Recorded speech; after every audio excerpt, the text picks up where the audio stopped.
Hai semuanya, nama aku Tatya dan di video kali ini aku akan membahas salah satu buku terkenal karya Emile Zola yang berjudul La Bête Humaine.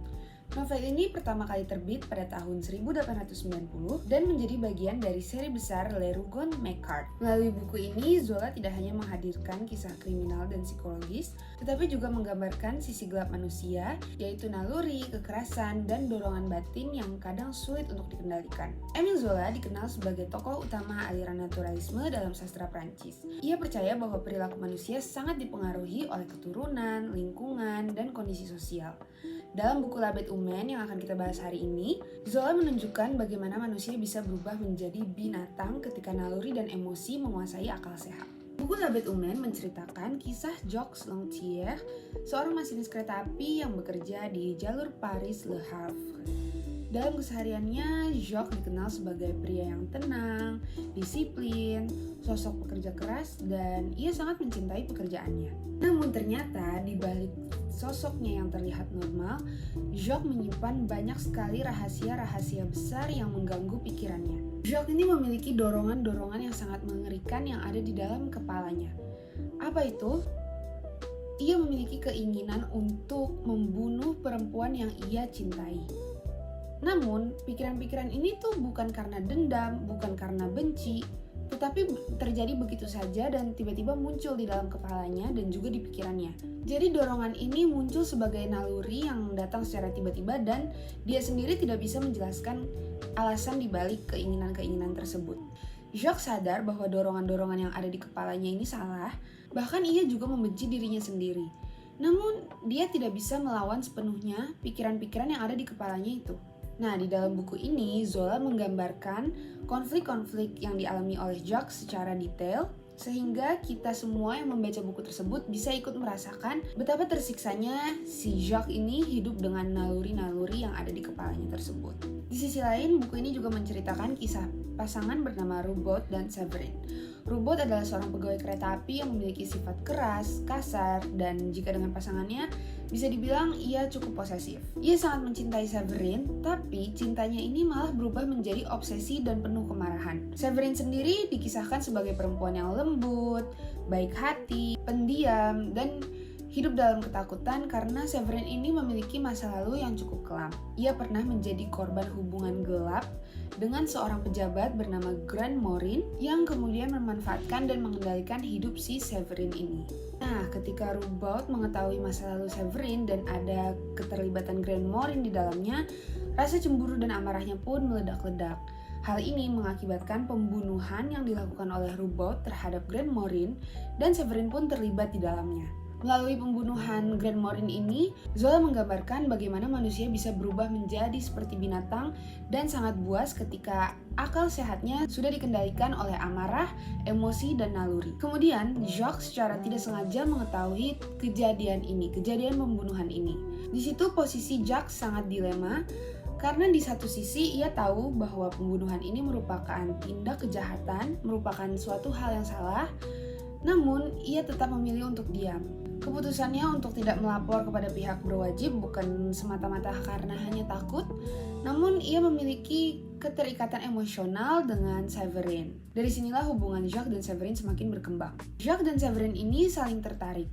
Hubungan mereka makin hari semakin intens, namun mereka berdua ini saling mencurigai dan saling ketakutan. Jacques memiliki perasaan yang bisa dibilang cukup kuat untuk Séverine, namun ia takut naluri membunuhnya ini akan muncul secara perlahan-lahan jika ia terlalu dekat dengan Séverine. Séverine sendiri melihat Jacques sebagai satu-satunya orang yang bisa menyelamatkannya dan melindunginya dari hubungan dan kehidupan yang penuh kekerasan bersama Roubaud. Jadi hubungan mereka ini tuh dipenuhi dengan ketegangan, ketakutan, rasa bersalah, dan juga ketidakpastian. Sementara itu, kehidupan Roubaud semakin hancur semenjak kejadian pembunuhan tersebut. Ia mulai kehilangan ketenangan, dipenuhi oleh rasa bersalah, dihantui paranoia, dan juga rasa kecurigaan yang terus-menerus. Ia mencurigai semua orang di sekitarnya, termasuk Séverine dan juga Jacques. Nah, rasa curiga ini pelan-pelan menggerogoti kewarasan Roubaud dan membuat hidupnya semakin tidak terkendali, semakin seperti binatang. Nah, Jacques juga terus-terusan berjuang untuk melawan naluri-naluri gelapnya. Ia berusaha menjauh dari Severin demi mencegah hal-hal yang tidak diinginkan, demi mencegah kejahatan-kejahatan yang bisa saja ia lakukan. Tapi pada saat yang sama, ia tidak mampu menghilangkan perasaannya untuk Severin. Terjadilah konflik-konflik batin karena ia semakin menyadari bahwa perasaannya untuk Severin itu sudah terlalu dalam. Namun ia menyadari bahwa sekeras apapun ia berusaha untuk menghilangkan naluri-naluri mengerikan yang ada di dalam kepalanya, sosok binatang tersebut akan terus ada dalam dirinya dan menunggu saat yang tepat untuk muncul. Seiring berjalannya cerita, ketegangan semakin meningkat, karena para tokoh di dalam buku ini tuh hidup dalam tekanan yang terus-menerus, seolah-olah itu tidak ada jalan keluar. Mereka tidak bisa menemukan jalan keluar itu. Mereka terjebak dalam hidupnya yang tidak pasti, tidak terarah, dan penuh ketakutan, penuh kejahatan, dan lain-lain. Pada akhirnya novel ini memberikan pesan utama kepada kita bahwa manusia tidak selalu mampu melawan dorongan batin yang ada dalam dirinya, dan bahwa lingkungan sangat berpengaruh, apalagi jika sudah membentuk dirinya sejak awal. Karena di akhir cerita, Jacques ini tetap tidak bisa menghilangkan dan mengendalikan naluri gelapnya. Terjadi sangat banyak kekerasan yang dilakukan oleh Jacques. Sekarang aku akan masuk ke dalam unsur intrinsik dari novel La Bête Humaine karya Émile Zola ini. Kita mulai dari yang pertama adalah tema.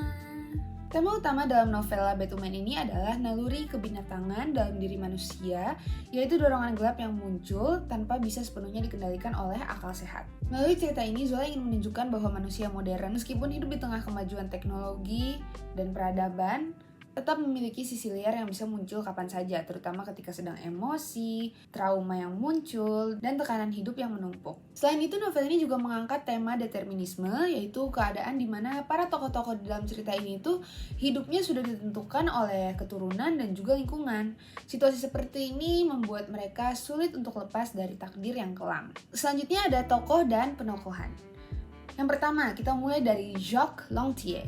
Tokoh Jacques Lantier ini digambarkan sebagai sosok yang kompleks. Ia adalah masinis yang tenang dan sangat berdedikasi tinggi pada pekerjaannya, tetapi dia memiliki konflik batin, yaitu memiliki pikiran untuk membunuh perempuan-perempuan yang ia cintai, dan hal itu ternyata turun-menurun dari keluarganya. Jacques mewakili manusia yang sadar akan sisi gelap dari dirinya, namun ia tidak berhasil untuk melawannya. Kemudian ada tokoh Severin, istri dari Roubaud.